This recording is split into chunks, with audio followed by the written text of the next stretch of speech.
A Philippine political strategist is calling out what she describes as street market antics and verbal brawling, saying they have no place in government communication. Her sharp words were aimed at Malacanang Palace official. Here's Sara Santos for the full story.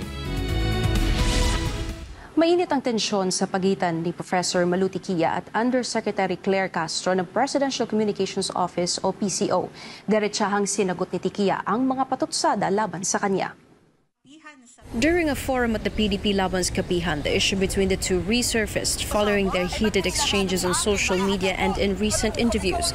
Castro had earlier called Tiquia a propagandist and questioned her credibility. After Tiquia commented on the issue of the president's alleged incapacity, Tiquia did not hold back in issuing her direct response. Sinabi ko sa kanya, kumuha ka ng Comms 101, sender, noise, receiver. Siya ang sender, siya rin ang noise. Hindi ako ang propagandist. Ano ba ang propagandista? Ang propagandista, meron kang sinasabi in defense of someone. Ay, sino ang prinotektahan ko? Tiquia also criticized Castro's style of communication as a palace official, saying it should follow a standard, from tone to handling criticism and presenting data. Perfect example, what do you think about incapacity? Sinagot ba niya? Hindi. Ang pivot niya ay ang mga Duterte. Dapat tanungin yan. Yung mga, yung baha, nagsimula sa mga Duterte. Kaya nung tinatanong ko siya sa datos, hindi nga siya spokesman. Ang pangalan niya, Press Information Officer. Information. Dalhin mo sa usapin ng datos, wala siya. Pero dalhin mo dun sa bastusan, nandun siya.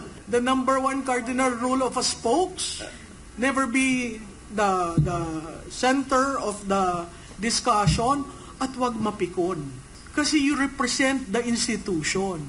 When asked how this kind of behavior affects ordinary citizens, Tiquia said many people have been complaining about Castro's way of engaging with the public. Unang nag-congratulate sa akin ay isang waiter ng isang restaurant ang pinuntahan ko the following day. Ang sabi lang sa akin, "Ma'am, congrats ha." Sabi ko, "Saan?" "Kasi ginanti mo kami." Marami palang galit sa kanya.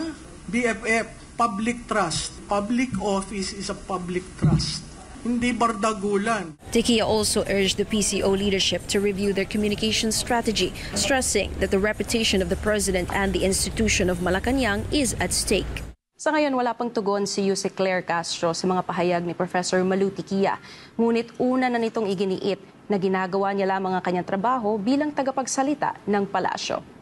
Para sa Diyos at Pilipinas kong mahal, Sara Santos, SMNI News.